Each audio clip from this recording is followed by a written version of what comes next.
Damn it, Seth. Every time. Hello, everybody. Welcome back to the Speakeasy. I'm Zach. And I'm Jake. We are the Dirt Road Men. At least I nailed the line that time. So bright. Yeah, we got some ridiculous new lighting in our studio, if you guys can't tell. We think it looks better, but it is considerably brighter than intended. Much? So let us know if it doesn't look good. Maybe we'll just point it back down. Or less at our face. It was pretty much at our face or at the floor, so I guess we could work with it later. Yeah. We hung it up, like, in usual fashion immediately before filming, so... Take those off. Yeah. Anyway, we're here to review something we've been wanting to review for a while. Yes. The birthday whiskey. This is High West Campfire, if you can't see the label. If you can't see anything, you should probably get your eyes checked at this point. I feel I should get my eyes checked.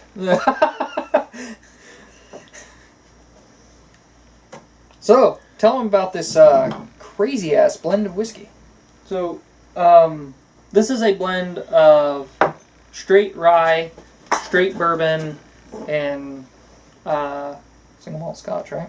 blended Scotch? And all the whiskeys are between 4 and 8 years old. They don't say exactly. Mm-hmm. But High West was founded in 2007 in Park City, Utah, and they were the first legal distillery in the state of Utah since Prohibition ended in 1933. They make all their... Go ahead. I just said, man. Yeah. They make all their spirits in small batches in a 250-gallon copper combo still. It allows to be used as either a continuous or reflux still or as a pot still. And most of their products are modified products from MGP from Lawrenceburg, Indiana. And anybody that disqualifies anything from MGP obviously hasn't had much from High West. These guys are well rated, and basically everything they do starts out there. They make, at least when the information was put on the internet that I was reading, was they only made vodka and rye at their distillery. Okay. And I already said, blend of Scotch, rye, and bourbon. I bet he's repeating himself because he can't read his own handwriting. No, I'm not. Okay. I can read my handwriting. All right. They say to enjoy this with old friends and good-looking strangers. I thought that was funny, so I put it in there. Well, we have old friends, no good-looking strangers. Nope. We need to invite some good-looking strangers. How do you go about inviting good-looking strangers, though? If you can invite them, they're not strangers. I mean, by phone, anyway. You just put an ad on social media. Say, hey, good-looking people only, you guys want to come hang out. And then we'll just, check the door. Yeah. Nah, you fugly, get gone. I feel like that's a fast recipe to getting at least one of us in trouble. Yeah. Alright, anyway. And we're back with our High West review. Okay, you had read through your sheet, right? Yeah, I got down to... It's 92 proof. Okay, keep rolling. Okay. It's, So I actually found how much of each whiskey was... Well... Oh, that's awesome. Of each type, at least? Yeah, they didn't give a percentage, but...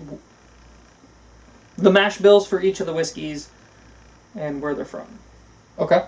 So, the rye... There's 90. The mash bill for for the MGP rye that went in here, because there's 2 ryes in here. 95% rye and 5% barley.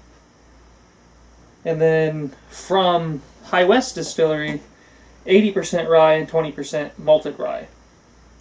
So I guess 100% rye is what theirs is. The bourbon was 75% corn and 21% rye. 4% barley malt from MGP.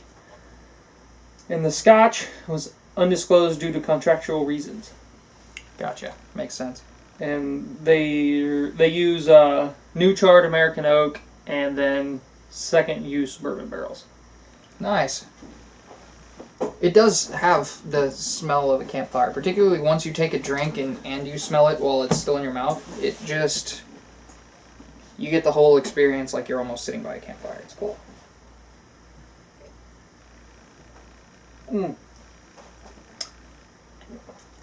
But there is speculation, I didn't write this down, I almost forgot, on where the scotch comes from. Mm-hmm. I think it comes from Brudlotic Distillery. Brudlotic? Yeah. On the back of the bottle, they go through about how the guy got the idea for a campfire while at a Brudlotic distillery. And I think he just swiped some while he was there or worked something out. But Yeah, and couldn't disclose what the scotch was, but he had the idea while he was at Brudlotic. He can't say that. That's kind of how I would do it. yeah. Especially, people that are in favor of transparency. Mm-hmm. I don't pull a lot of the rye notes on the nose. I pull a lot of the almost Highland Scotch notes and then bourbon notes. But when I taste it, up front I get mostly, up front I get mostly rye, and then on the finish there's a sweet tinge on the front of my tongue, which is the bourbon, I'm sure. And I notice this like earthiness at the back that's probably some combination of the scotch and rye. And there's still that smoky flavor in there. Just a little bit. Not like, we're not talking like Lagavulin smoke. But you notice. After a few sips for me, the peat almost disappears. Yeah, the more I drink it, the less I notice the peat at all. Which isn't bad. It's still there, and it's definitely there, but it's mellows out, and you get more of the rye and the hints of bourbon that kind of kick through. It definitely. I would love to know a percentage breakdown at least of what they mixed in what. Like how much bourbon versus how much rye versus how much scotch. I bet it wasn't exactly a third each, but maybe.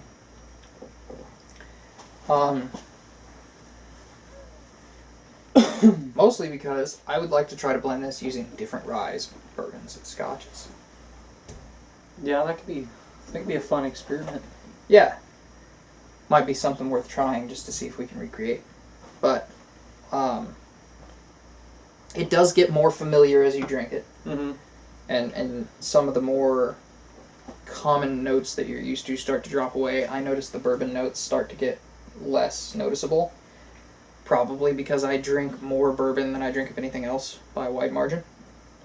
The rye for me kind of dominates after a little while. It definitely dominates the finish. Mm-hmm. Which isn't bad. It's a nice flavor. It's just, and that finish goes on forever. Yeah. Like that last drink I took, I don't know how long it was. It's still going. Same. It's like kind of a gentle, bitey, tingly, like a 9-volt battery on your tongue almost. Mm-hmm. You know what? If I didn't know where he got the idea, I would have assumed he got this idea from an infinity bottle. Part of me says I want this to be smokier, but I know had he gone to like hardcore Isla flavors, it would have dominated everything else, and there's just no way around that. But as it sits, my least favorite of the three kinds of whiskeys is what's dominating my palate, and that's kind of bumming me out. Yeah. That said, this is an awesome whiskey. I really like it. I wouldn't say it like blows my mind, will always be in my cabinet. Hello, George. But it is good.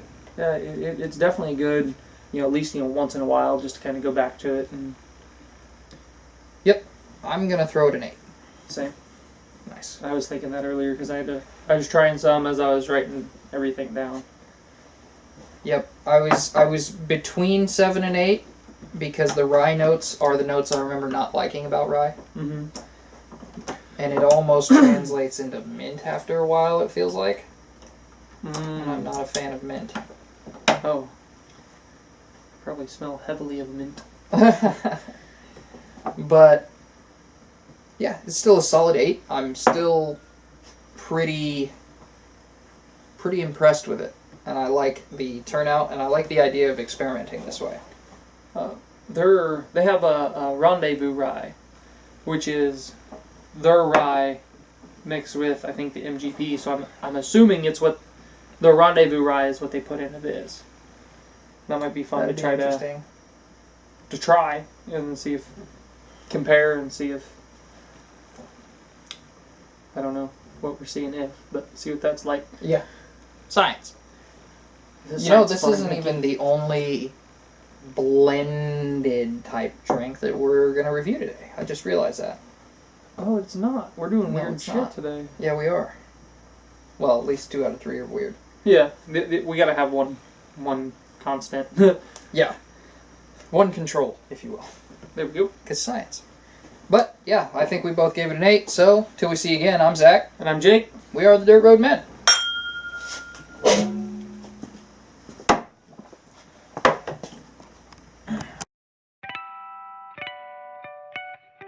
If you like this video, hit the subscribe button, the notification bell, drop us a comment, and check out our Facebook page for daily updates.